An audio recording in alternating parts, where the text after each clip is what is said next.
നമ്മളിപ്പോൾ പലപ്പോഴും റെനോവേഷൻ സൈറ്റുകളിൽ ചെല്ലുന്ന സമയത്ത് തന്നെ ആദ്യം തന്നെ നമ്മൾ ചെല്ലുന്ന സമയത്ത് തന്നെ ക്ലയൻറ്റ് തന്നെ ഒരു ഡ്രോയിങ്ങും ഡിസൈൻസും ഒക്കെ എയും ചാറ്റ് GPT ഒക്കെ യൂസ് ചെയ്ത് വീടിൻ്റെ എലിവേഷൻസിന് മൾട്ടിപ്പിൾ ഓപ്ഷൻസും അതുപോലെ ഇൻറ്റീരിയേഴ്സിന് മൾട്ടിപ്പിൾ ഓപ്ഷൻസും ഒക്കെ നമ്മളെ കാണിക്കാറുണ്ട്.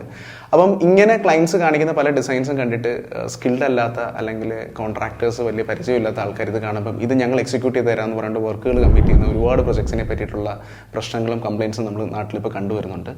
അതെന്താണ് സംഭവിക്കുന്നത് വെച്ചാൽ ഈ AI യൂസ് ചെയ്ത് നമ്മൾ ചെയ്യുന്ന ഡിസൈൻസിനെ മുഴുവൻ സൈറ്റിൽ എക്സിക്യൂട്ട് ചെയ്യണമെങ്കിൽ അതിന് വേണ്ടിയിട്ടുള്ള എഞ്ചിനീയറിംഗ് ഡ്രോയിങ്സ് പ്രിപ്പയർ ചെയ്യാൻ വേണ്ടിയിട്ട് അറിയാവുന്ന പ്രോപ്പറായിട്ടുള്ള ആർക്കിടെക്ട്സോ എഞ്ചിനീയേഴ്സോ ഇല്ലാതെയാണ് അവർ എക്സിക്യൂഷനിലേക്ക് പോകുന്നതെന്നുണ്ടെങ്കിൽ ഒരിക്കലും ആ AI ഡിസൈനകത്ത് കാണുന്ന രീതിയിൽ അത് എക്സിക്യൂട്ട് ചെയ്ത് തീർക്കാൻ വേണ്ടി സാധിക്കത്തില്ല.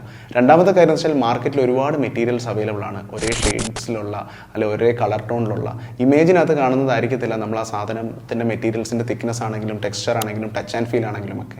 അപ്പം അങ്ങനത്തെ കാര്യങ്ങൾ ശ്രദ്ധിക്കുക നിങ്ങൾ വീട് പണിയുന്ന സമയത്ത്. Thank you.